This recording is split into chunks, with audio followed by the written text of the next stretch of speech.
So this and the next few videos you're going to be seeing from me are going to be interesting because these are all Star Wars Disney AUs, and I have done that before, but this time around it's going to be different. It's going to be a Star Wars AU with a different Disney show. Those being, as you can see, Gravity Falls, and the other two will be Owl House and Amphibia. Now, I have done like versions of them, but I thought like it'd be interesting to do like these were kind of big stories in themselves, so I was like, you know what, let's have them be separate. So in any good Star Wars trilogy, we're going to have our own little trilogy here. Now, these aren't going to be really interconnected. I mean, they're probably you may see like elements of each other like crossing over, but this isn't like in one shared story. It's mostly with these characters with themselves. Anyway, so let's get started with this Gravity Falls Star Wars AU. Now, for continuity's sake, this is in between Revenge and New Hope.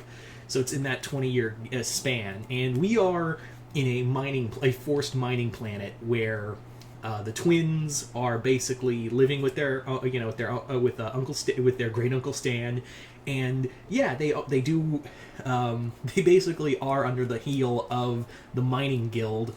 But there's a bit of the mining guild has kind of not as much control on this planet because they are like contracting out to the Empire, and the Pines family doesn't get as much shit. I mean, they do get stepped on, but like they don't get as much because it's still under Imperial control, and B, the other thing is that that Ford is an Imperial officer. He is an Imperial officer who's not in charge of this planet, but he is like a high-ranking commander in the Imperial fleet, and he gets a lot of say here. And Dipper and Mabel do have to work, like they do work as miners, whereas their uncle just works at the local merchant store. He works as a merchant along with his droid, SOOS, or as Seuss as everyone calls him, who is basically a protocol droid. And yeah, the twins do have to work in the mines, but they do get a little more leeway because the mining guild doesn't really like. They know if they pick on them, they're gonna get they're the neat grandniece and nephew of an Imperial officer. So one night. Of course, they're not. Let me preface by saying, of course, they are still bullied by, other people. Robbie in particular. Robbie, of course, bullies, especially Dipper, who wants to fight back, but he can't.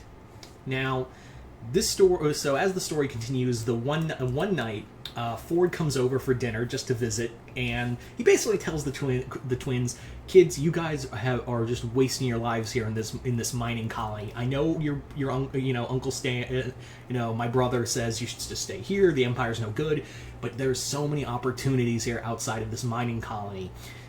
Dipper, you have a brilliant mind. You could join the Imperial Academy as a strategist. You could make cadet." You could even make corporal when you get out of the academy as a flight officer. And Mabel, you're a great pilot. Like, Mabel is a excellent pilot, so he's like, Mabel, you're an excellent pilot. A little crazy, but I could get you into the TIE Fighter Academy, and you would be flying a TIE Fighter in like less than a year. I guarantee you'd be in a TIE Fighter squadron, no problem. But Stan's like, no, that's not happening. And he's like, and Ford's like, their skills are being wasted. It's not help. You're holding them back. I am going to make sure these kids are going to have a better life in the Empire. So, as the story continues, one night, because Dipper is actually considering it, like he's considering leaving, and Mabel doesn't want to leave. But Dipper's like, I hate the Empire. But we're getting no life here. It's either join the Empire or die under the heel of the mining guild. There's no. I'm choosing the lesser of two evils here.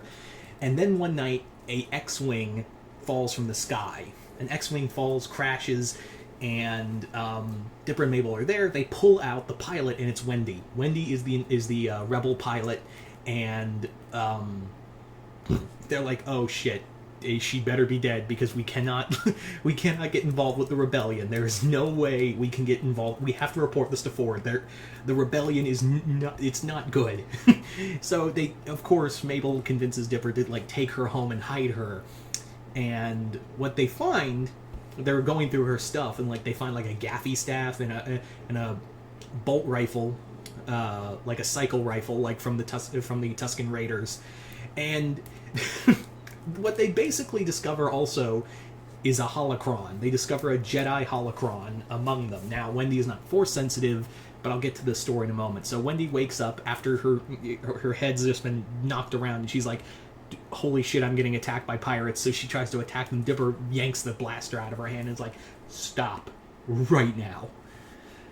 So Wendy explains that she works for, she's an agent, she's agent of the rebellion, and she was tasked with finding a high value item, basically the holocron, and getting it away from the Empire, because the Empire is trying to either destroy or confiscate anything regarding the Jedi. So they're trying to. So the rebellion has tasked her, along with several other agents of the rebellion, to find and recover and save anything of the Jedi archives, because the hope of the Jedi needs to survive. Like the Jedi need to survive no matter what, in some way, to give like hope, and it's history that cannot be erased. So she's basically that holocron, even though they don't know how to open it. And Dipper, of course, like, I'm gonna break the damn thing, and they're like, why? You're not a Jedi. And no, they're not Jedi. Or Force sensitive for that matter, but Dipper basically alludes to, like, if you knew what this holocron represents to me and my sister, you would not be able to stop me if you could, because there's a little more to the Pines family here. So Ford comes back and he's like, hey, listen, a TIE fighter squadron reported to me that a neighboring fleet had attacked a X-Wing. We found the wreckage, but we haven't found the pilot. Have you seen anything, Stan? And Stan's like, nope, haven't seen anything, because they didn't tell Stan either, because he'd be like, turn her over, or because we cannot have that on our heads. So Ford is like, there's something weird here, Stanley. Like, we're trying to find a pilot. She's a high-value target. We could use your help here. And eventually they do discover, like, maybe there is someone here. So Ford sends in stormtroopers to search the house, and that's when Wendy pulls out her blaster and just blasts both of them. And now he's like, okay, I see my family has betrayed me after everything that happened to us, so goodbye.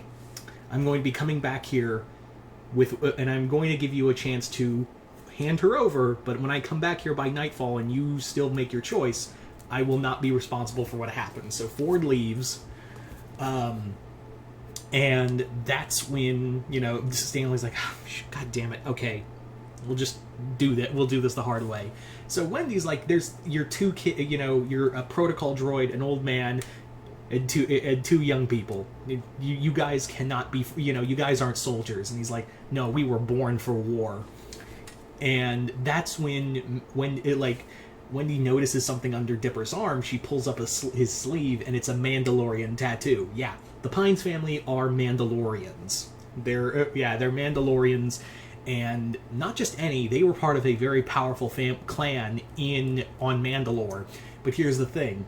When Mandalore was getting back under control of who should rule the Empire, of, like, who should rule Mandalore, essentially, like, who should be the new leader of Mandalore, and Bo-Katan had gotten the Darksaber, making her, when Bo-Katan was basically like, yeah, I'm gonna rule Mandalore, Dipper and Mabel's parents objected vehemently to Bo-Katan being the new ruler of the new Mandalore. Basically not because they didn't think she was worthy. Actually, they did. Not because, like, oh, we should be in charge. It was more like, you're a fucking terrorist. You don't deserve. Your sister your sister was more worthy than you. You allied with Death Watch. You allied with Maul and Savage. Sith, Force users, our enemies, to murder civilians. You do not deserve, a terrorist does not deserve to sit on the throne. And Bo-Katan killed them both, because they basically were challenging her authority, and Bo-Katan had them both killed. So she realized, oh, now I have to kill your whole family because now you're a threat to me. So Stan got the twins off Mandalore. He managed to get himself and off the world. The problem was that roughly the same time, his brother had gone to join the Empire and was a part of Moff Gideon's siege on Mandalore in the Night of 1,000 Tears. So so Ford had a hand there. So yeah, they are Mandalorian, and when Ford comes back that night with some stormtroopers and death troopers, the Pines family suits up in Mandalorian armor, and Stan pulls out his specialty weapon. It's a sword of pure Beskar, like a sword. It also has like Mandalorian markings on it. The hilt has like the Mandalorian skull insignia at the center of the hilt, and they're just like, bring it on. So the Pines family, along with Wendy and Seuss also has a assassin droid programming in his brain, in his processor, and Stan goes, Seuss, activate protocol 000. Obviously a reference to the 000 droid from the Vader comics. So Seuss basically goes total assassin droid as well, and they managed to fight off the stormtroopers in horrendous fashion before making an escape. But the thing is, Stan stays behind, and he's like, "Kids, you gotta go." They get that they take her and they take that holocron. They're gonna kill you either way, so you better go. I will stay here and face Ford. Just go. So Ford also arrives. He's in stormtrooper Mandalorian armor, and Stan and Ford fight. Ford kills Stan, while the twins escape with Wendy and the holocron and Seuss. Seuss also goes with them, and Mabel proves how good of a pilot she is by taking their ship, which is known as the Cypher, and fighting her way through several TIE fighters who come in a squadron. And also, during this time when they're escaping and trying to get to the rebel base on Yavin, when Dibber has this time to ask, like, hey, what's with that weird, what's with the gaffy staff and all that? When you were fighting, you knew how to use that gaffy staff and cycle rifle really well. And she is like, there a reason? Did you kill sand people and take them? And she's like, no. I was raised on Tatooine, and my family was murdered by the Hutts, and I was sold into slavery to be a slave girl for Jabba. I managed to escape. She broke out and fled into the desert, into the Dune Sea, and was found by a hermit. Was found by an old, like, you probably guess who the old man was, who took her and left her with the Sand People before leaving. So yeah, she was rescued by Obi-Wan, who left her with the Sand People, because he could, like, Obi-Wan never had any hatred for the Sand People. He probably, like, sensed that, yeah, I can leave her with these people, and the Sand People trained her to use their weaponry, and she can speak their language and all that, until eventually she was strong enough and old enough to join the rebellion after seeing how bad the Empire can be as bad. And she doesn't, like, it kind of carries over from her life being enslaved by Jabba. Anyway, so the group basically has to jump from planet to planet, fighting their way to get to Yavin so they can save the holocron. They can get it somewhere safe. So along the way, just a few quick notes, like they encounter Pacifica, who is a bounty hunter, her family is in a long line of she comes from a long line of people, of shipbuilders, and basically her family is like a weapons merchant for both the Empire and the Rebellion. But she decided she couldn't take the just cycle of death that her family provided, and they killed it. Like, she just was like, yeah, I'm just gonna go my own way and become a bounty hunter. Also, they run into Candy and Grenda, who are, in this continuity, Candy is a Twi'lek, and Grenda is, what did I have her as? It wasn't a Wookiee. An Aquilish, yeah. So they encounter them, and they're a pair of smugglers who help them. Eventually, they manage to get to Yavin, get Wendy there. Of course, Dipper and Wendy are in a relationship now. But before anything, and they join the rebellion, Dipper's like, there's one thing I gotta do. So Dipper and Mabel go back to their world they were staying on, and just to sum it up, do you guys remember what Logan did to the Hulk clan and Old Man Logan? Think that, but with this. Like, they basically do to the Mining Guild and, Robbie, what what Logan did to the Hulk clan in Old Man Logan. So yeah, they pull an Old Man Logan versus Hulk ending right there.